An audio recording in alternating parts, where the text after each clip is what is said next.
Kishu, Paladin and Dragon Rider. I hope all of you are hanging in there out there. I know it's a really ridiculously tough time.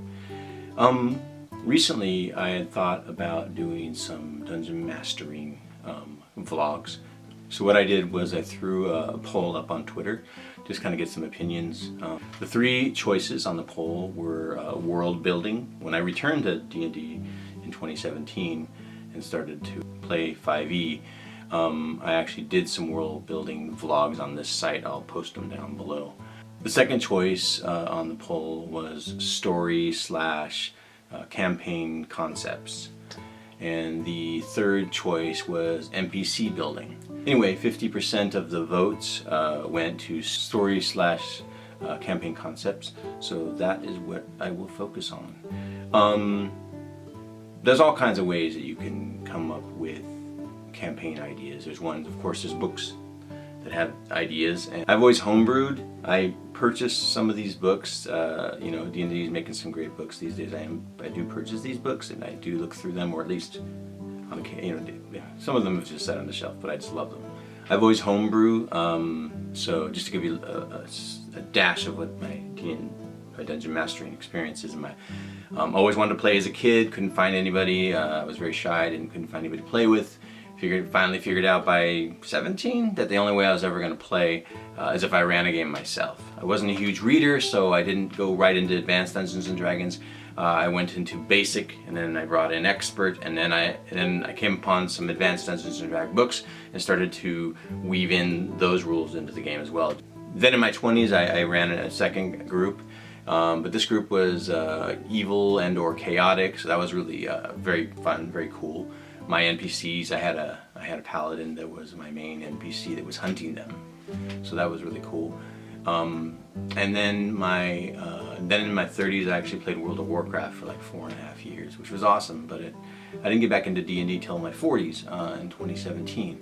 Found out about 5e rules, really liked them. Got a player's guide and learned how to play. Well, I learned the 5e player rules and joined a group, started a group where I was a player for a while, and then in 2017, and then I got the Dungeon Master book and returned to what I really love to do, which is dungeon mastery. I love playing, but dungeon mastering's always been my main thing. So in 2018, I started a one-person campaign with my girlfriend. Getting back to the whole stories and / campaign concepts. One of the ways that you can, like I said, you can buy a book that has a campaign, designed for you. But one of the ways, coming from my angle, is that you can create a campaign story or concept is depending on the setting that you're in. Because I'm homebrew, I had several lands that I had created separately over, I don't know what, couple year period or whatever. What I did is when I decided to dungeon master and run this campaign, I brought these maps that I had created together, and I had, some of them lands I had developed and etc. But so I created this world. It was my material realm, and basically I had some continents that are the typical kind of mountains and forests and hills and kind of areas, but there was also one of my continents was extremely cold, the whole continent, especially up north. But the whole thing was like colder than any Northland in any other place. So that was a unique setting. That was actually inspired by the module that I did, that I published in November, which Frost Realm, which was that's just set on this continent. It's the reason I even created this continent, even though the module itself just takes place in one area.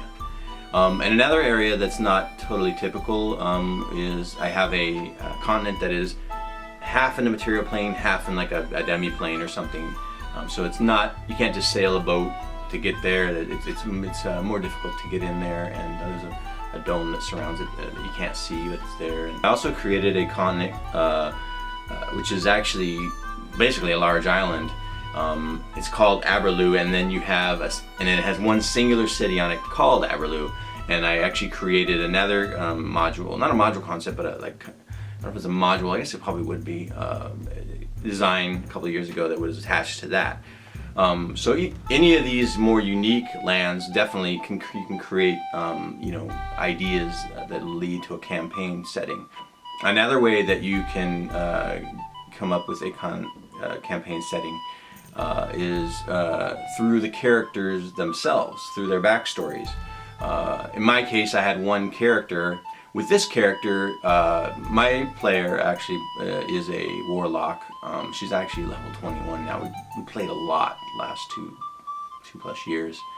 So that's I've never really experienced super high level play before. The highest I'd ever gone was level 8, 9. Anyway, now she is a water genasi. Okay, now she wasn't born in the water plane, but she did grow up there. She was a baby left there. That comes later in the campaign. But basically, she was left there at her father's doorstep, so to speak. Now, what I did is I created these characters called water lords. They're water elementals. Sorry, let me back up. Water genasis, maybe for those people that don't know, water genasis are half water elemental and half some kind of humanoid. What kind of humanoid my player was, in addition to being water elemental, is found out later also. I won't go into that right now. But I created something called water lords. Water lords are water elementals, but they're very intelligent and they look more like humanoids. They're shaped like humans. Their bodies are flowing water. So they look more like humans, but they have, down at the bottom is more like water. But so these water lords formed a council. This is something I created. This is not her backstory, and it kind of evolved. But anyway, so her father was like the leader of the water lords. He's not exactly a king, but he is the highest, has the highest position amongst the water lords. Anyway, he banished her, which I believe was her backstory. I don't too far back for me to even remember. Now, now what I did with her in this case, so I'm taking that backstory, and here's how it worked out. I actually had her then, so she met an entity that gave her an option to be a warlock. She took it because she, was getting banished, and so he delivered her to one of my continents in my material plane. But it was one of my standard ones, with mountains, this and that. I mean, they all have their, don't get me wrong, when I say standard, I'm just saying that, somewhere like a super cold region or a Devi Plain might be a little easier to come up with campaign ideas, but maybe not. So she came up with, and she left the water plane. She was brought into the bottom of a lake in this forest region, and she went up, and there was a castle on an island right in the middle of this lake. Now let me explain how it kind of helped to use her backstory. All along this campaign has been the water plane has been involved, so that's why I'm saying you can use their backstories.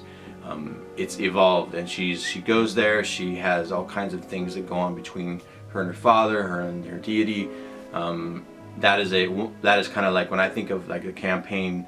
I won't sit there and say I had a campaign in mind exactly. I hadn't played in a while, I hadn't ran one in a while, but I used the character's backstory to help me as in the background kind of aspect of the campaign. The water world has always been, throughout the whole campaign, all the way up to level 21, has been a regular part of the campaign.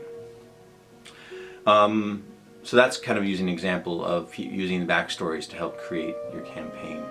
Another way that you can create campaign ideas or get them or ones that you can use is there may be certain creatures in a region that create a whole campaign. I created in those videos where I created my first continent that I created when I was doing world building on my vlogs here. It was called Despa, and it was ruled by a handful of kings that were not, some of them thought, one of them thought there should have been the main king. So I guess that's kind of the kind of concept of that one was for, but that has to do with lands. But is that there are these kings. But in the background of this Despa, there are these ancient dragons, and all levels of dragons really, that used to rule Despa, and then over time they've become like people don't even know if they exist. So for me with Despa, that's a situation, and my point is that I've talked about how a setting can help you create campaigns. I've talked about how players' backstories can help you create a campaign. Now I'm talking about creatures, or main bad guys. But in this case, in the background of Despa are these ancient dragons that want to rule again. and you have these feuding kings that are like, you know, it sets up a weak structure. The humans are kind of like fighting with them amongst themselves, and so that the dragons think of it as an opportunity to move in and take over again. That is an experience. That's an example of where the dragons, if I was to design this like that, the dragons can create a whole. You can create a whole campaign concept around these ancient dragons, because it was not a quick process. When my player's campaign headed over to Despa, because she kind of she has been much more politically involved. Her and her group have not been largely treasure hunters, really. They are primarily politically involved and peacekeepers, or wanting to bring peace to the world and peace to the land. Part of that has to do with her deity, what he wants. When I say her group, she had a tendency to want to, come on, like, she'd run into NPCs that were never meant to be anything more than that NPC, and she'd want them to join her group or come with her. That kind of, over time, that ended up, now she has 10 people in her group. I run 9 PC group players. Now, I love running characters, so it's not a deal, although it's a little, when I'm tired or something's like trying to run this many characters and switch that many voices for me personally. Not everybody has voices. So that's my example of like where a creature, like the ancient dragons that are out of, you don't see them, but they're in the background. You can have this, what happened when she headed over to Despa and all these things, she helped to bring peace and etc. But in the background, the dragons are involved, and that's where, like I said, a creature can be, where you can really set up a whole campaign. Another example is a villain.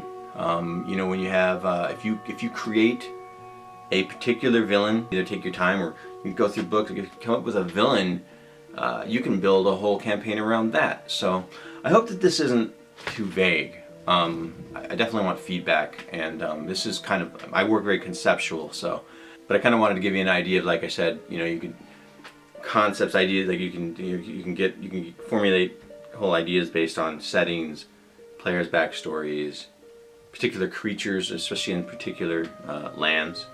Like the dragons are there, but there's another kind of creature over here, or this over here, and you can blend all these things together also to formulate a campaign. Like I said, or major villains. So this is kind of some of the ways that I do it. But like I said, looking forward to some feedback, and this is my first video about this, and I'm probably going to be doing more because this is not super refined. But appreciate checking it out, and I'll see you on Twitter.